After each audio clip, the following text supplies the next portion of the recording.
It's been called a miracle in the history of Chinese education. The National Southwest Associated University was born in the flames of Japan's full-scale invasion. It became a beacon of hope in China's darkest years. Behind the gate once stood the classrooms of Southwest Associated University, where lessons continued despite errors and shortages.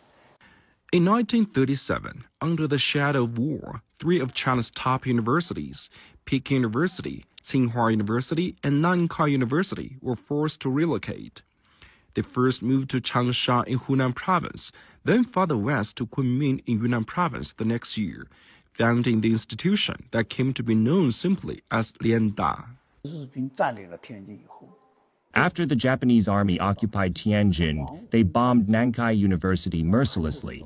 They also seized Peking and Tsinghua. At that moment, Chinese higher education faced a struggle for survival, a matter of life and death. Students and professors set out on 3 separate routes.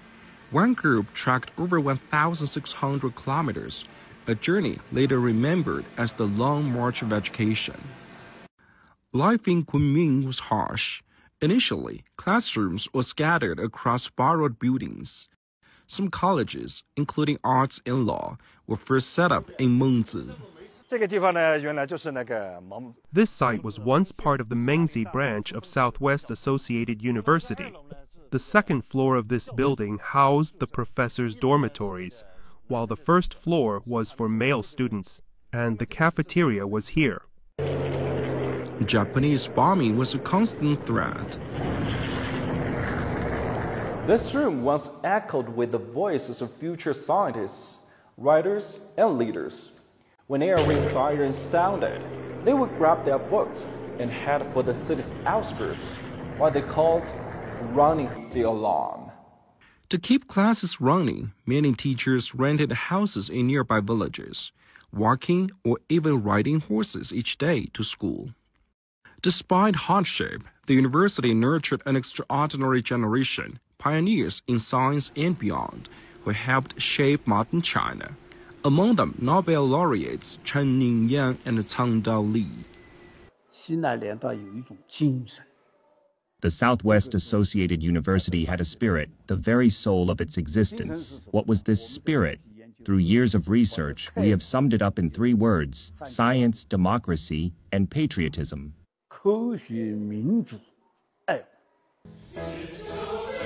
Professor Wu says the spirit is vividly captured in the university's anthem.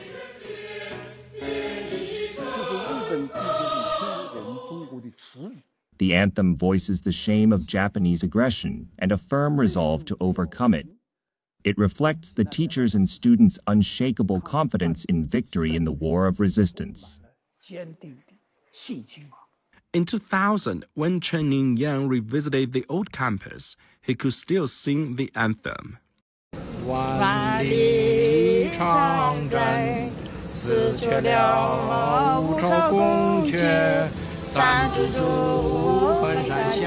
Lianda dissolved in 1946 as the 3 universities returned north after victory, yet it had left its mark on the war effort. At that time, many students put down their pens and took up arms heading to the battlefronts. Later, when the Chinese Expeditionary Force went to Myanmar and the American Flying Tigers arrived, there was a great need for translators. A significant number of students served in that capacity. Though the university lasted only 8 years, its influence endures. In Mengzi today, community programs like the South Lake Night School continue to honor its legacy of open education. This night school is not only a continuation in form, but also a living heritage. What we do today is much like what they did back then, providing public education, making culture accessible. I think this is truly meaningful.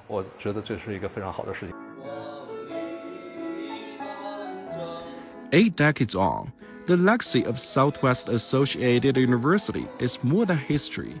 It's a living reminder that even in the darkest times, education can light the way and inspire a nation. Yang Jinghao, CGTN, Yunnan Province.